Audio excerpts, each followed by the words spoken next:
Hi, and welcome back. In this video, I'm going to be teaching you about attachment styles. Now, it's a very trending topic at the moment, so I'm sure some of you have heard about it, but I just want to clarify something. I think people treat it sometimes as if it's an astrological sign that I'm a Taurus and you're a Gemini. People say, I'm securely attached, you're ambivalently attached. It's not like that, actually. It's not fixed. What happens with attachment styles is it is based on the environment that we grow up in, and that is called epigenetics. So when we're born, we have genetic coding that we've inherited biologically from our family, but that is only part of our personality and our evolution. We have something that is much more powerful, which is called epigenetics, and that, very basically put, is the influence that our environment has on us. So, for example, as I've mentioned before, if your parents are very stressed, your caregivers are very stressed, they might dissociate from you, not be attuned to you in the way that you need their attunement, and that can send you on different paths of growth and development. So what are attachment styles and why are they important?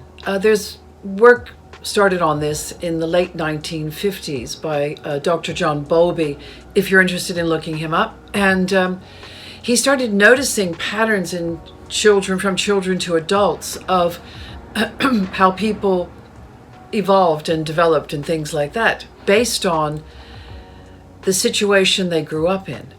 And he defined them in 4 ways. So there's secure attachment, anxious, or they also call it ambivalent attachment, there's avoidant attachment, and there's disorganized attachment. Don't worry, I'm going to give you a very brief synopsis of all of those, and then we'll have a little exercise for you to do after.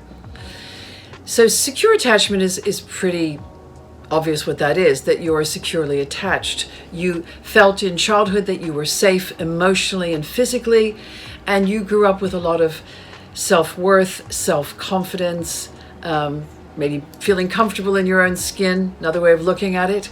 And when you then get into a romantic relationship with someone else, you look for securely attached people, you manifest them, you attract them, and they are attracted to you as well. So you tend to carry on with the securely attached relationship from childhood into adulthood. Now, let's say you developed anxious or ambivalent attachment style in childhood, then that is probably what you're going to manifest in adulthood, in romantic relationships, unless you do some work on it like we're doing today. And now you will have some awareness of your attachment style and all that goes with that. And the other one is avoidant, which is pretty obvious, that you avoid perhaps getting involved, being committed. And disorganized is a combination of ambivalent and avoidant, but there's another layer to it.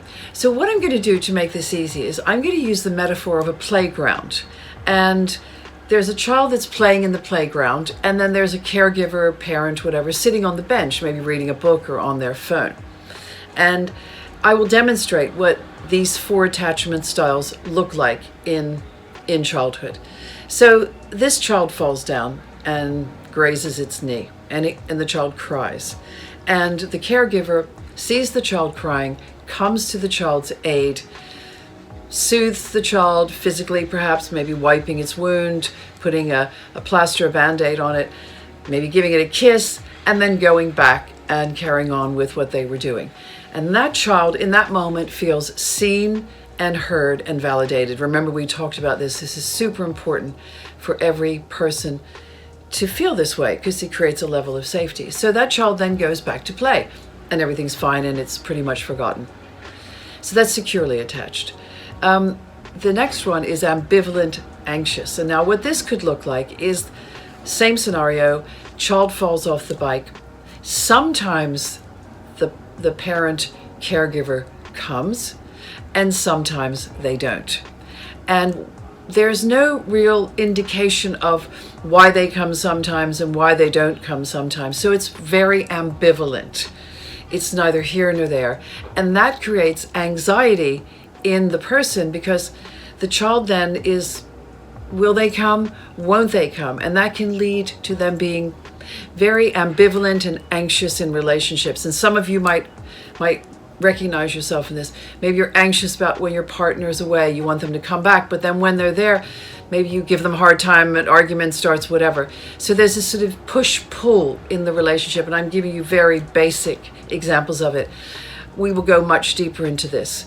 And I'm also saying I'm going to give you an exercise where you can really look into it yourself. So this child grows up attracting, looking for people that maybe are physically or emotionally unavailable. They might come across as being, I don't like the term, but people say you're very needy. So maybe they come across as feeling needy. They need to know, and I'll give you an extreme example. They need to know where their partner is all the time. They're texting him all throughout the day, or her all throughout the day. If they don't get an answer, they get very anxious and very stressed out. Okay? The next one is avoidant. So this child is in the playground. The child falls, grazes its knee, and calls out. Nobody comes. They just don't come. It's like, oh, just get on with it. You're fine. You're fine. Just get on with it. And the parent caregiver remains on the bench, continues to look at their phone or read a book, and the child is not soothed in any way. So this child grows up to be hyper independent and not really committing to very much. They avoid committed relationships because they don't trust. They don't trust the love that's on the other side, because it's going to go away, it's going to ignore me, it's going to reject me. And our biggest, deepest wound for all of us is the fear of rejection and abandonment. So we don't want to go into a relationship where we're going to possibly get hurt. So these people, again, a generalization, but they will tend to end the relationship first. They perhaps will do a lot of self-sabotaging and get the person on the other side of the relationship to prove that they really love them. And sometimes they can push them so far that the relationship ends. And finally, disorganized. Now, disorganized will be not very secure, obviously, but it'll have a lot of ambivalence and a lot of avoidant in it, but it has another layer. So the child's in the playground, the child falls down and hurts its knee, and this time the parent comes, but they're angry. You stupid child, you always fall down. You're clumsy, you're this, you're that, or they might pull on them or smack them, or shout at them. There's always anger and aggression. So in that moment, the child thinks, the person who's meant to protect me is now also my enemy, and I'm scared. So there's a lot of fear in this one. And people tend to manifest people that are in relationship with them really unavailable, because they also may do a lot of apologizing, and overcompensating, because they don't want to be shouted at, they don't want to be abandoned, and they want to be loved. Now, I've gone through those very quickly. The beauty is these aren't fixed. You can heal from them. I started out as disorganized, and I'm very happy to say that I'm now in a securely, highly securely attached relationship. So I hope that helps, and thank you very much for coming on this journey, and I look forward to seeing you in the next video.